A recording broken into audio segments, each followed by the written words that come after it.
수요 기도회를 지금 하고 있습니다.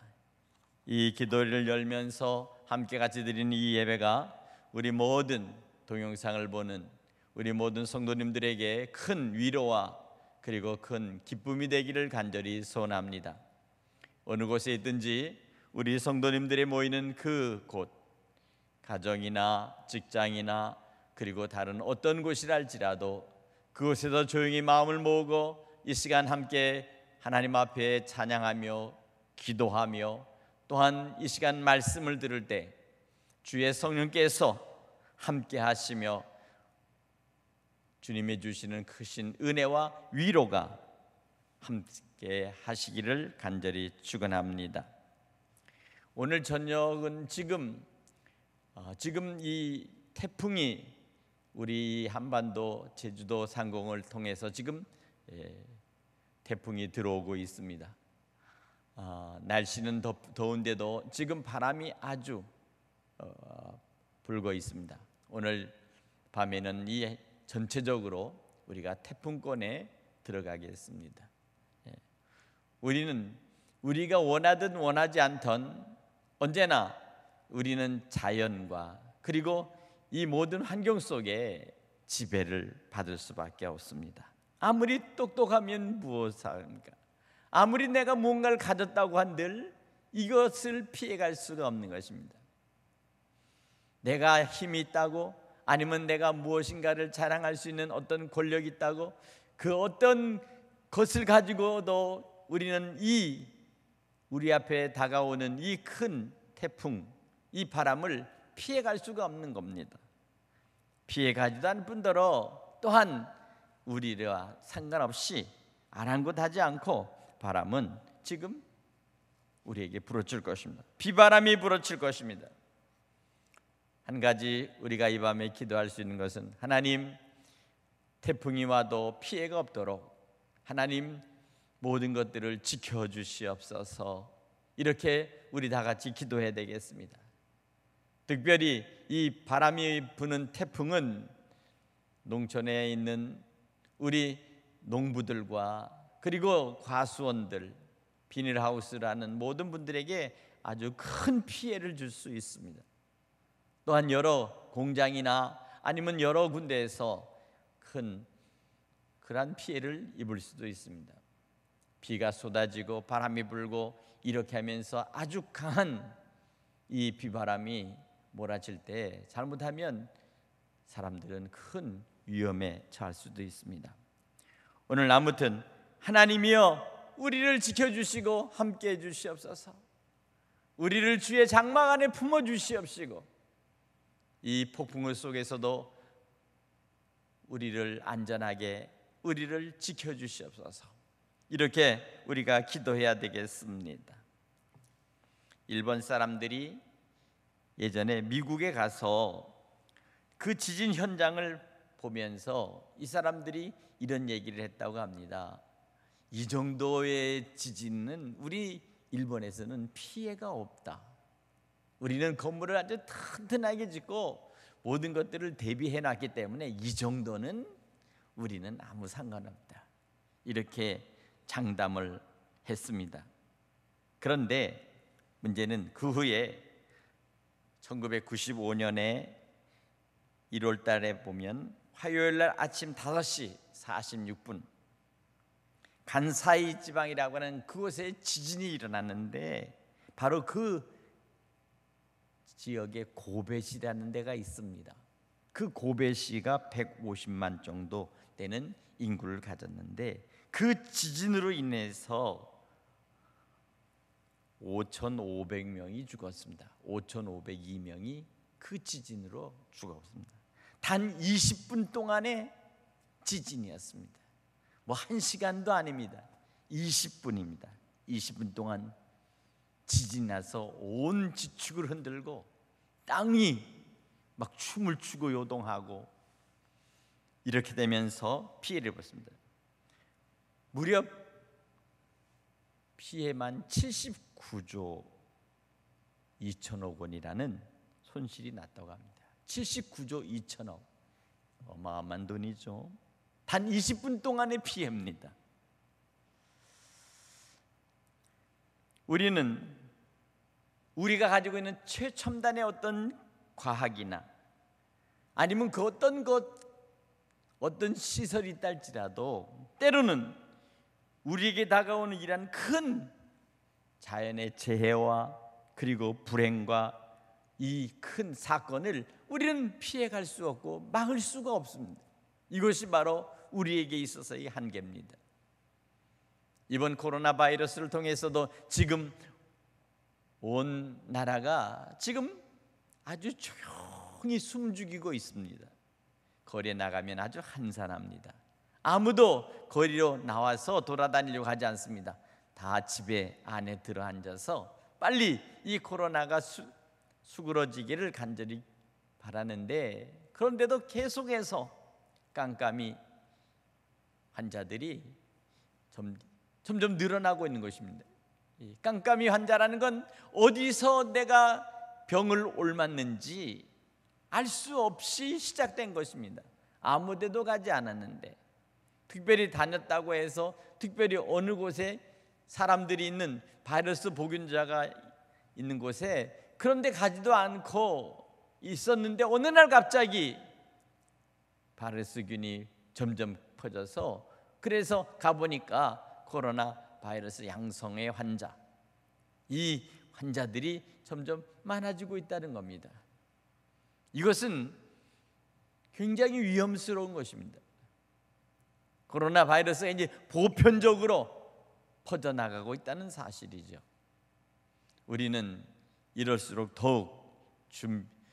우리는 더욱 조심해야 되고, 또 모든 것들을 깨끗게 해야 되겠습니다. 모든 것들을 깨끗이. 한 가지 가장 큰 문제예요. 가장 큰 것은 사람들을 대면할 수가 없다는 것입니다. 사람이 사람과 서로 얼굴을 맞대고 서로 얘기하고 서로 교제하고 서로 함께 같이 생활해야 되는 이 공동체 생활 속에서 전혀 그 관계가 단절돼 버린다는 것이 가장 큰 문제입니다. 오늘 우리는 이와 같은 이 악조건 속에서 우리는 지금 살아가고 있습니다. 인간이라는 것이 참 별것 없는 것 같아요. 인간이 자랑할 만한 것이 별로 없다는 사실을 이제 절감하게 되는 것입니다. 우리는 하나님께서 우리를 만드시고 이 땅 위에 있는 이 모든 것들을 건설하시며, 또한 하나님의 창조 역사 속에서 하나님의 법에, 하나님의 말씀에, 하나님의 그 구속의 진리 속에서 우리가 살아가도록 우리를 창조하셨다는 사실을 우리는 인정할 수밖에 없는 것입니다. 인간이 교만하고 인간이 아집이 있어서 하나님 없다, 그리고 또한 결코 나는 하나님 없이도 나는 잘 살 수 있다, 이와 같은 생각을 가지고서 하나님을 배척하고 때로는 우상을 만들고 우상 숭배를 하고 다른 신을 섬기고 이와 같은 범죄를 저지르는 것이 인간의 죄악이요 인간의 부패와 타락입니다. 우리는 결코 하나님을 떠나서는, 창조주 하나님을 떠나서는 우리가 살 수 없다는 사실을 우리가 인정해야 될 줄로 믿습니다. 오늘 사랑하는 여러분, 오늘 이 시간에는 우리가 본문을 통해서 우리의 구원의 조건이 어떤 것인가를 몇 가지를 살펴보고자 합니다. 첫째, 구원의 조건. 우리가 어떻게 하는 것이 구원을 받을 수 있습니까? 우리의 구원은 무엇으로 시작되는 것입니까? 오늘 여기 본문 9절에 보니까 내가 만일 내 입으로 주를 시인하며 라고 말씀합니다. 놀라운 사실은 우리의 구원의 조건은 입으로 예수를 주로 시인하고 비로소 구원의 시작이 된다는 사실입니다. 구원의 시작은 우리의 입술로 예수를 나의 구주, 나의 주님이라고 그렇게 시인하고 그렇게 고백하는 데서부터 시작된다는 사실을 믿으시기 바랍니다. 제가 자전거를 타고 한참 가는데 갑자기 제 머릿속에 갑자기 노래가 하나가 떠올랐습니다. 그게 무슨 노래냐면 요새 유행하는 노래, 찐이야. 그 가사가 막 머릿속으로 돌아요. 그래서 한참 그걸 중얼중얼 따르면서 신나게 자전거를 타는데 제 스스로 생각하기를, 내가 누구냐? 내가 목사 아니냐? 목사가 유행가를 부르면서 즐겁게 자전거를 탈 수가 있겠느냐? 제가 회개를 했습니다. 그래서 그것을 가사를 바꿨습니다. 어떻게 바꿨냐? 참이야, 이렇게 바꿨습니다. 그러니까 참 진리신 예수, 우리 주님만이 진짜란 사실입니다. 세상이 말하는 진이라고 하는 그것을 아무리 해도 그거보다는 참 하나님이신 그분을 우리가 높이고 찬양해야 될 줄로 믿습니다. 오늘 사랑하는 여러분, 오늘 구원의 조건은 입으로 예수를 주로 시인하고 고백하는 이 고백이 우리의 구원이 된다는 사실을 여러분 믿으시기 바랍니다. 입으로 진정성 있게 고백해야 됩니다. 어떤 친구가 펜팔을 하게 됐는데, 그런데 한 여자와 교제를 했습니다. 근데 멀리 떨어져 있었습니다. 그런데 이 총각이 그 여인에게 이제 편지를 씁니다. 아주 아름다운 글귀를 썼습니다. 굉장히 문학적인 것으로 썼습니다. 그래서 계속 보냈습니다. 편지를 받은 이 아가씨는 너무 마음에 흡족했습니다. 자기 마음에 꼭 들었습니다. 왜? 너무도 그 내용이 진실하고 너무도 아름답게 썼기 때문입니다. 그런데 정말 막상 이제 남자를 만나서 서로 데이트를 하는데, 문제는 이 사람이 전혀 그런 능력이 없다는 사실을 알았습니다. 그래 꼬치꼬치 물었습니다. 말하는 것이나 행동하는 것이 전혀 달랐습니다. 그래서 나중에 자세히 물어보고 확인한 결과를 보니까 이 남자가 이 편지를 대필을 한 겁니다. 대필. 누군가가 편지를 써준 것입니다.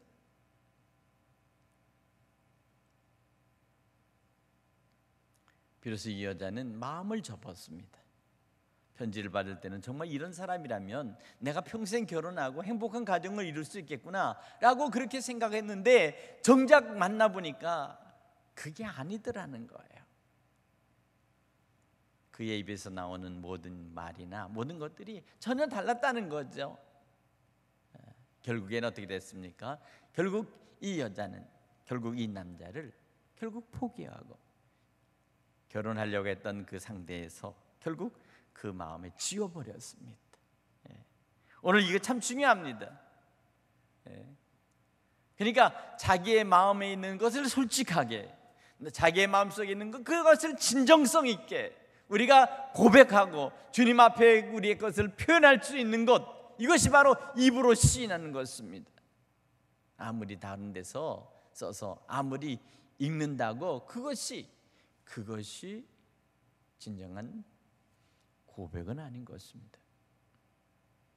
오늘 사랑하는 여러분, 우리는 입으로 주를 시인할 때 우리 마음의 중심에서 우리가 주님이 나의 주님이심을 고백하고 그것이 정말 마음속에서 우러나는 그 우리 마음의 진정이 있어야 될 줄로 믿습니다. 두 번째로 하반절 9절에 보면 하나님께서 그를 죽은 자 가운데서 살리신 것을 내 마음에 믿으면 구원을 얻으리라, 이렇게 말합니다. 다시 예수님이 다시 부활하시고 다시 사심을 믿는 것이 바로 구원에 이르는 것입니다.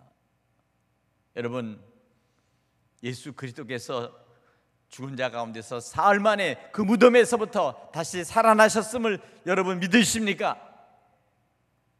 오늘 성경은 반드시 하나님께서 그를 죽은 자 가운데서 살리신 것을, 하나님이 죽은 자 가운데 다시 살리신 것을 내 마음에 믿어야 된다. 왜냐하면 이것은 곧 예수님께서 나는 곧 부활이요 생명이니 라고 말씀했습니다. 예수께서 친히 부활하실 것을 미리 예고하신 것입니다. 또한 예수님 자신이 바로 생명이 되심을 우리에게 보여주신 것입니다. 우리 또한 우리가 일평생 살다가 우리의 목숨이 이제 숨이 끊어지고 우리가 죽음을 맞이한다 할지라도 우리는 다시 살아날 것을 우리는 확실히 믿어야 구원을 받을 수가 있다는 것입니다. 예수께서 친히 죽은 자 가운데서 살아나신 것처럼 또한 주님께서 우리를 죽은 자 가운데 친히 우리를 살려내실 것을 믿어야 우리는 구원을 받을 수가 있습니다. 이것이 바로 구원의 조건임을 믿으시기 바랍니다. 두 번째는, 그러면 구원의 조건이 예수를 주님으로 신하고 그리고 또한 다시 살아나심을 믿고 우리 또한 다시 살 것을 믿는 이것이 구원의 조건이 된다면 우리는 구원받은 이후의 특권이 무엇일까요? 오늘 11절에 보니까 누구든지 저를 믿는 자는 부끄러움을 당하지 아니하리라. 예수를 믿는 자들이 부끄러움을 당하지 않는다는 것입니다. 오늘 우리는 교회를 다니면서 또한 믿음의 성도로서 살아가는데 많은 사람들이 예수 믿는 것을 마치 벌레 보듯이, 때로는 어떠한 예수 믿는 사람들에 대한 그런 다른 어떤 그런 부정적인 시각으로 우리를 본다 할지라도 우리는 조금 더 개의치 않고 조금 더 부끄러워하지 아니하며 조금 더 우리는 망설이지 않고 우리는 나는 예수 그리스도를 믿고 나는 주님 안에서 교회 생활을 합니다 라고 정정당당하게 떳떳하게 말할 수 있는 우리 성도들 되시기를 바랍니다. 또한 모든 사람들에게 주 예수를 믿어야 구원을 받고 반드시 당신은 교회에 나가셔야 합니다 라고 그렇게 모든 사람들에게 당연하게 그렇게 저들에게 전하며 우리는 전도해야 되겠습니다. 왜냐하면 우리가 주님을 믿는 자들은 부끄러움을 당하지 않는다. 마지막에 우리가 주님 앞에 서는 그때에 우리가 부끄러움을 당하지 않는 사람이 된다는 사실입니다. 예수를 믿을 때 구원을 받는 사람만이 부끄러움을 당하지 않습니다. 저들이 우리를 지금 부끄러워한다 할지라도 마지막 주님 앞에 서는 날은 그들이 자기의 얼굴과 자기의 모습을 부끄러워할 것입니다. 그러나 그것은 부끄러움으로 끝나는 것이 아닙니다. 영원한 심판과 영원한 멸망의 그러한 형벌이 기다리고 있다는 사실이 있습니다. 부끄러움은 잠깐입니다. 우리가 이 땅에 살아가면서 지금 많은 곳에서 예수를 믿는 그것이 마치 잘못된 것처럼 아니면 교회를 믿는 우리 성도들에게 사람들이 많은 역차별을 한다 할지라도 결코 우리는 주저하거나 두려워하지 마십시오. 오히려 저들을 불쌍히 여기며 오히려 저들을 긍휼히 여겨야 합니다. 무지하고 어리석은 그러한 자들에게 우리는 주님의 복음을 전해야 될 줄로 믿습니다. 오늘 구원받은 이후에 두 번째는 차별당하지 않는다고 말씀하고 있습니다. 12절에 보면 유대인이나 헬라인이나 차별이 없음이라. 중요한 것은 무엇입니까? 주님께서는 모든 사람의 주님이 되사 저를 부르는 모든 사람들에게 부요하시며 또한 모든 사람들을 차별하지 않고 구원하시는 것입니다. 서양에 있는 하얀 얼굴하는 그러한 사람들이나 아니면 이 동양에 사는 이 얼굴이 노란 사람이나 아니면 저 아프리카 같은 데 살아가는 얼굴이 검은 사람이나 그 어떤 색깔, 피부의 색깔이 각각 다르다 할지라도 그리고 그들이 쓰는 모든 말과 모든 행동의 양식이 서로 다르다 할지라도 차이는 있을지 모르지만 우리는 모두가 한 주님 안에서 우리는 한 가족이란 사실입니다. 그렇기 때문에 오늘 여기 보니까 주님께서 말씀하십니다. 유다인이나 헬라인이나 차별이 없습니다. 당시의 유대인들은 하나님을 섬겼지만 헬라인은 그들의 신, 그들이 하는 제우스 아니면 그들이 만든 그런 우상들을 섬겼습니다. 그러니까 우상을 신으로 섬겼던 헬라인들, 바로 종교 우상을 섬기는 종교주의자들이었습니다. 그러니까 당연히 차별할 수밖에 없었습니다. 유대인들은 저들을 상관하지 않았습니다. 상대하지 않았습니다. 가까이 하지 않았습니다. 하나님의 구별된 백성이요, 하나님의 선택된 선민으로서 저들을 상대하지 않았습니다.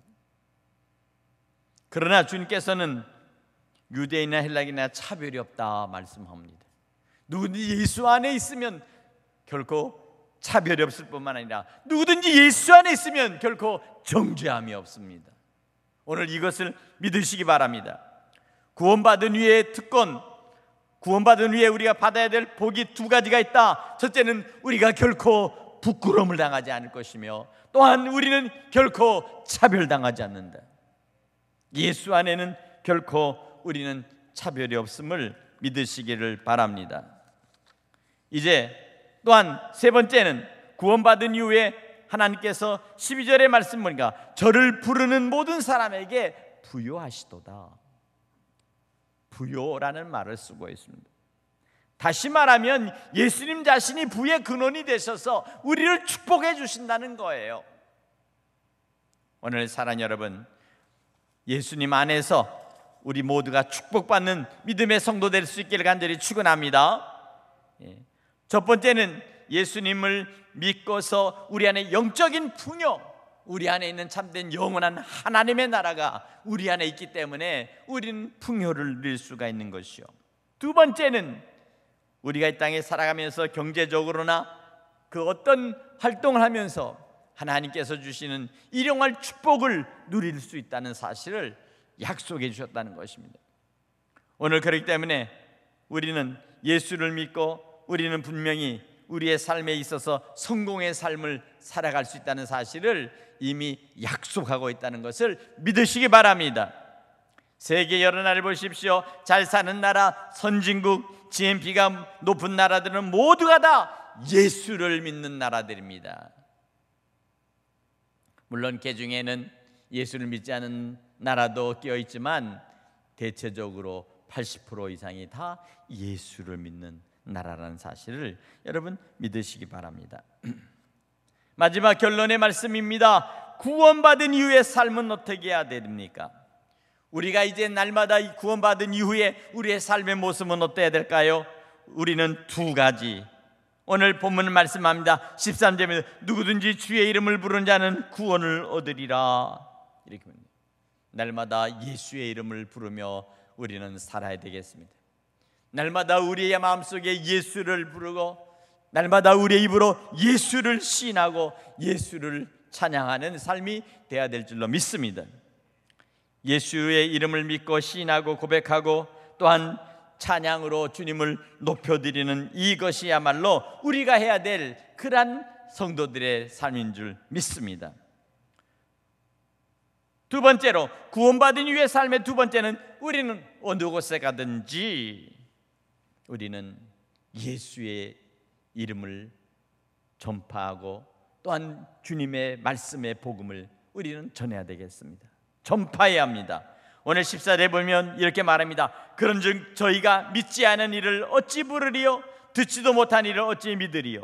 전파하는 자가 없이 어찌 들으리요? 라고 말씀하시며 15절에 보면 보내심을 받지 아니하였으면 어찌 전파하리요? 이렇게 말합니다.